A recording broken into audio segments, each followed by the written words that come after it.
वाटते केंद्र शासनानं कमर्शियल गॅसवर निर्बंध आणलेले आहेत आणि अनेक राज्यामध्ये परराष्ट्र धोरण किती चुकीचं आहे याचा फटका आता सामान्य माणसाला बसतोय. त्याचबरोबर घरगुती गॅसला सुद्धा नंबर लागण्याचा प्रकार त्या ठिकाणी आलेला आहे. पुन्हा आता त्या ठिकाणी चूल पेटवायला लागते का अशी परिस्थिती महाराष्ट्रातल्या जनतेसमोर या ठिकाणी आलेली आहे.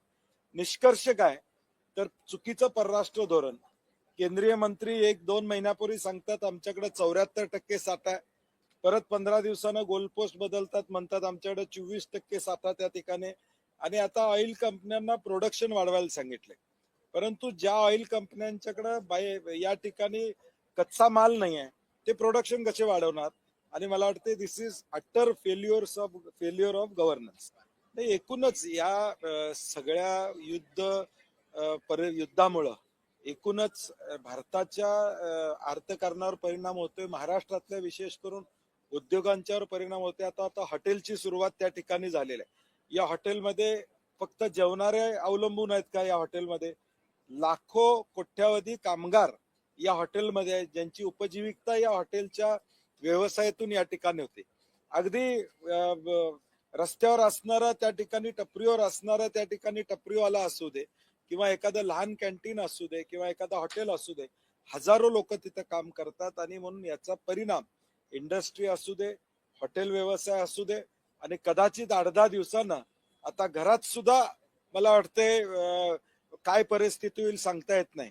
आणि विजेचे दर इकडे एवढे वाढलेले आहेत की त्या ठिकाणी इलेक्ट्रिक शेगडी सुद्धा वापरणं असह्य होणार आहे मध्यमवर्गीय, अशी अवस्था होईल. नाही, 100% त्याचा परिणाम शेवटी एखादा क्रायसिस आणि गॅस, पेट्रोल, पाणी या ज्या सुविधा आहेत यात ज्या वेळी प्रॉब्लेम येतो त्यावेळी महागाईचा एक वेगळा पद्धतीनं फटका हा सामान्य जनतेला या ठिकाणी बसेल आणि पुढच्या 8-10 दिवसात त्याचे परिणाम या महाराष्ट्रातल्या मध्यमवर्गीयांना या ठिकाणी सहन करावे लागतात. सरकारला देखील कल्पना आहे की अवस्था वाईट आहे, परंतु शेवटी पॅनिक होऊ नये म्हणून सरकार त्या ठिकाणी सगळं चांगलं आहे दाखवण्याचा प्रयत्न करत. परंतु ग्राउंडवर परिस्थिती काय आहे? ग्राउंडवर परिस्थिती लोकांना कळते ना. आज हॉटेल्स, रेस्टॉरंट बंद व्हायला लागलेले आहेत, त्याच्यावरून ग्राउंडवरची परिस्थिती या ठिकाणी वाईट आहे हे निश्चितपणे लक्षात येते. मला वाटतंय आज सभागृहामध्ये किमान त्याबद्दल सरकारनं भूमिका जाहीर करावी की कुठल्याही परिस्थितीत गॅसचा तुटवडा या ठिकाणी कमी पडणार नाही हे आश्वासित करावं.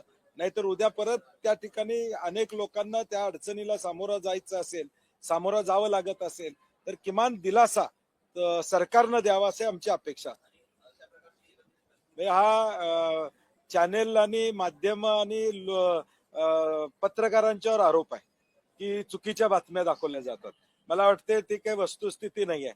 जे सत्य आहे ते तुम्ही दाखवायचा प्रयत्न करताय अशी आमची ठाम भूमिका आहे.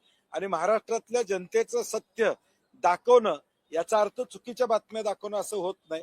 मला वाटते जे ग्राउंडवरची रियालिटी ठीक आहे, अजून त्याचा रिपोर्ट अनालिसिस सरकारला आला नसेल कदाचित, किंवा जे डिपार्टमेंट या ठिकाणी त्या डिपार्टमेंटने व्यवस्थित माहिती दिली नसेल. परंतु आज परिस्थिती काय आहे की आपले फूडचे अधिकारी हे नागरी पुरवठ्याचे अधिकारी हे प्रत्येक गॅस एजन्सीवर जाऊन बसलेले आहेत, तिथला स्टॉक घेत आहेत, तिथली माहिती घेतात. मग कशासाठी माहिती घ्यायला लागलाय पॅनिक नसेल तर? याचा अर्थ सरकार तयारी करायला लागले की त्याच्यावर कब्ज आणायचं किंवा कमी करायचं ते स्पष्ट दिसतंय. पूर्वी ब्लड प्रेशर, मधुमेह, बायपास झालेले अथवा सांगितलेले, तसेच दम लागणे, छातीत दुखणे, पायावर सूज अशी लक्षणे असणाऱ्या रुग्णांवर खात्रीशीर उपचार करणारे, सोबतच मेडिकल इन्शुरन्सचा लाभ देणारे NABH नामांकन प्राप्त कोल्हापुरातील पहिले आयुर्वेदिक हॉस्पिटल डॉक्टर विजय बांगर यांचे माधवबाग, ताराबाई पार्क, कोल्हापूर. संपर्क 80 55 84 67 77.